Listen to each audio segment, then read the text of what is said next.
Restaurant কিংবা দোকানের স্টাইলের টমেটো সস খুব সহজেই আপনারা কিভাবে বাসায় তৈরি করবেন তার একটা সহজ রেসিপি আপনাদের সাথে শেয়ার করছি। এই রেসিপিটি ফলো করলে আপনিও রেস্টুরেন্টের মতো টমেটো সস খুব সহজেই তৈরি করতে পারবেন। আমার চ্যানেলে নতুন হয়ে থাকলে অবশ্যই চ্যানেলটি সাবস্ক্রাইব করে সাথে থাকবেন। একটি প্লেটে নিয়েছি ৫-৬টি গোলমরিচ, ৪টি লবঙ্গ, ৫টি এলাচ, ২টি দারচিনি। এই উপকরণগুলো আমি পানি দিয়ে ভালো করে সিদ্ধ করে নিব। আমি একটি প্যানে ২ কাপ পানি দিয়ে দিচ্ছি। এই পানির মধ্যে আমি সবগুলো উপকরণ দিয়ে দেব। উপকরণগুলো আমি ৪ থেকে ৫ মিনিট সিদ্ধ করে নিচ্ছি। এখানে আমি নিয়েছি ১ কেজি টমেটো।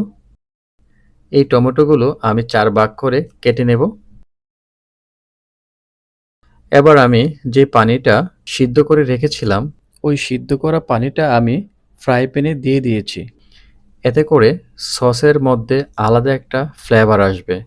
তারপর টমেটোগুলো আমি ফ্রাই প্যানে দিয়ে দেব।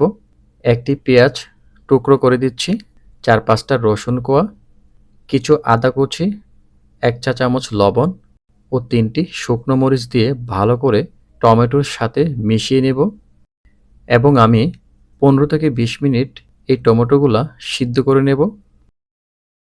মাঝে মাঝে একটু নেড়ে ছেড়ে দিতে হবে। টমেটোগুলো সিদ্ধ হয়ে গেলে আমি এটাকে ঠান্ডা করে নেব। তারপর একটি ব্লেন্ডারে ভালো করে ব্লেন্ড করে নিতে হবে। আর ব্লেন্ড করা পেস্টটা একটি ছাঁকনি দিয়ে ভালো করে ছেঁকে নিতে হবে। টমেটোর পেস্টটা ফ্রাই প্যানে দেওয়ার পর এর মধ্যে আমি ১/২ কাপ চিনি, ১/২ কাপ ভিনেগার, স্বাদমতো লবণ, ১/২ চা চামচ বিট লবণ এবং ১.৫ চামচ কর্নফ্লাওয়ার দিয়ে দেব।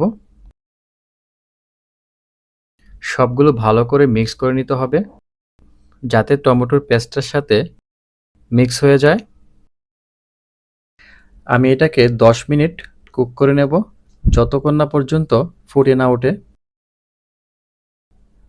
আমার টমেটো সস কুক করা কমপ্লিট। এবার আমি একটি বাটিতে রেখে দিচ্ছি। আজকের রেসিপিটি দেখার পর রেস্টুরেন্ট স্টাইলের টমেটো সস তৈরি করতে আপনাদের আর সমস্যা হবে না। একবার হলেও এই টমেটো সস রেসিপিটি ট্রাই করে দেখতে পারেন। যদি ভিডিওটি ভালো লেগে থাকে তাহলে একটি লাইক করে দিবেন এবং আমার চ্যানেলে নতুন হয়ে থাকলে চ্যানেলটি সাবস্ক্রাইব করে সাথেই থাকবেন। সবাইকে রমজান মোবারক। দেখা হবে নেক্সট নতুন ভিডিওতে। সবাই ভালো থাকবেন, সুস্থ থাকবেন। আল্লাহ হাফেজ।